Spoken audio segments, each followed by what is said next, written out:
Hi, and welcome to Shep 301 on Chapter 3, Federalism. In this chapter, we talk about mandates, marriage, and marijuana. Does it get any better than that, or real? Okay.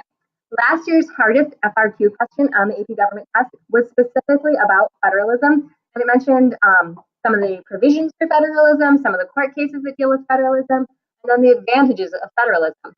There's probably not going to be an identical question this year, but it shows the importance that this chapter has on the test.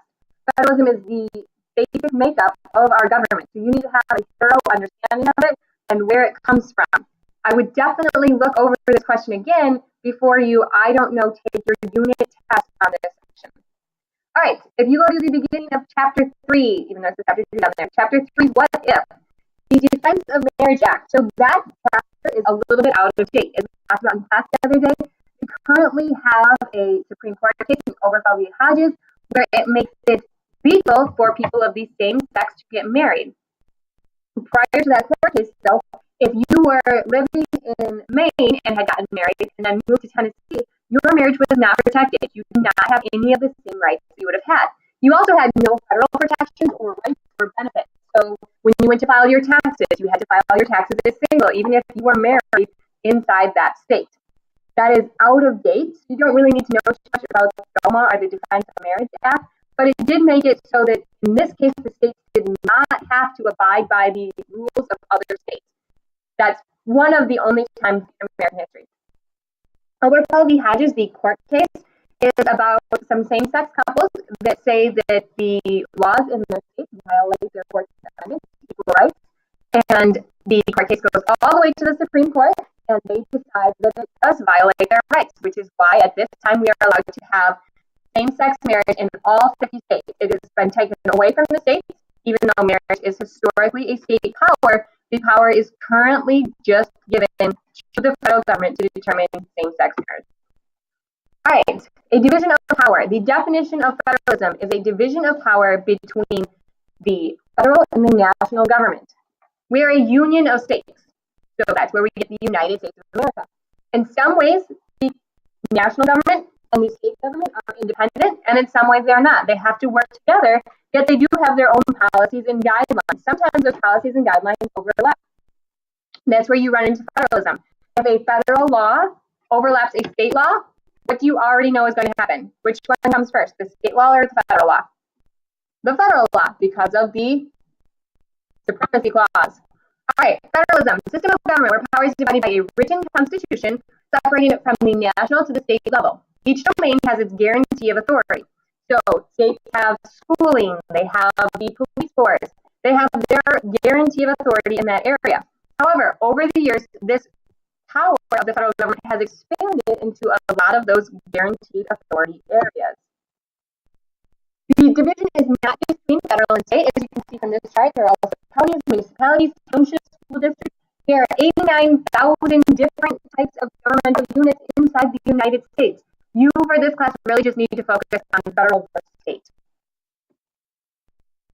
There are 3 different types of systems of government. The first is the unitary system. In the unitary system, ultimate authority rests in the central government. Most systems around the world use this type of government. They are one national government. The states or the regional governments have to abide by and listen to the unitary system of government, and they can take away the state's powers. There's the confederal system. This is where independent states have a central government, and they only handle areas of common concern. This is what we used during the Articles of Confederation, which we found out did not work all that well. And we also have the federal system, a division of power between national government and regional government. And that's where each one has their own sphere of authority, and sometimes they come together. Think about your Venn diagram, where some of those powers are concurrent or mixed, but they also have areas where you get to say, you get to decide what happens. We have that in the United States, but they also have that in multiple other countries. Mexico, India, and Germany are the most famous. All right, here is a visual depiction of those 3 systems of government. You can see it in the unitary government. The power comes from the central government and goes to the lower government. In the confederal system, the power comes from the state government or the regional government and goes up to the national system. And in a federal system, the power goes back and forth. It is a shared power system. So going back and forth. Why do we get to federalism? So it's a compromise. When we're making the Constitution, there are tons of compromises. It cannot be a unitary government. Why can't it be a unitary government? because anti-federalists would have never gone along with that, would have never been approved.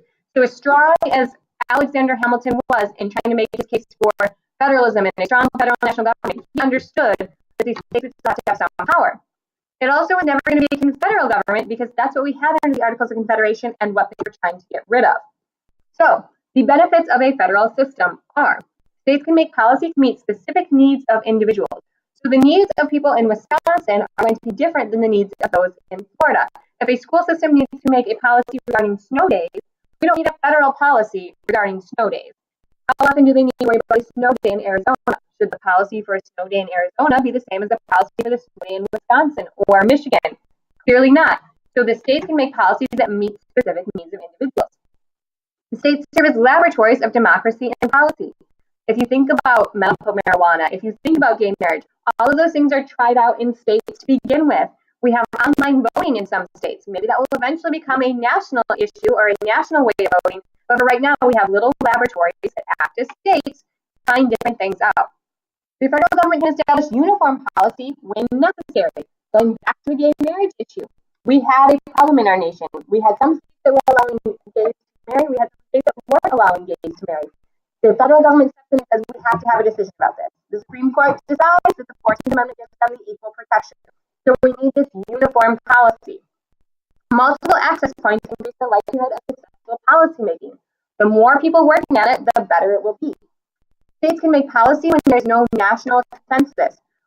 This is an issue kind of like medical marijuana right now, or like social use of marijuana, where there is no national consensus about what should happen. The little states are trying to figure out how to make it work. They're serving as laboratories, and once our federal government can make a consensus, then there'll be a policy.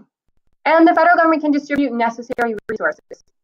This is actually part of the federal system where the federal government is allowed to have a lot more authority because they have more money. So the federal government is going to start pushing money to the states, trying to influence them by allocating the resources. There are some arguments against federalism. State and local interests can block progress and national plans. So think about the civil rights era. We talked about African Americans and white people not being allowed to get married, about African Americans going to school, about voting rights issues. Those are all things that the South would have had a problem with, and they get to make the social laws for their culture. In this case, that would have been a hindrance. Benefits of living in some states compared to others. Some states have better education, they have better crime rates, women's rights, they treat people differently. You might have more of a benefit, but as an American, you decide which state you live in, so you can make that choice. The extent of national powers at the expense of the state. Alexander Hamilton, as we talked about in class, would be singing in his grave at the strength of the federal government since the time of the Constitution. You might even think that it is too strong at this point. So, what does the Constitution say about federalism? Where in the Constitution can you find federalism? Once again, you can't. It says nothing specifically about federalism. Instead, it spells out a classification of powers, where it divides power between the national government, the state government, and powers that are prohibited. In some cases, you're going to get concurrent powers, where the powers of the national government and the powers of the states combined. But there are three basic types of powers: national, state, and powers that are prohibited. The powers of the national government.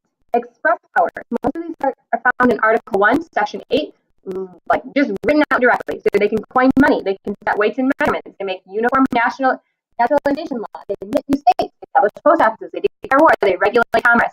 These are things that Congress was specifically given to do by the Constitution. There are implied powers.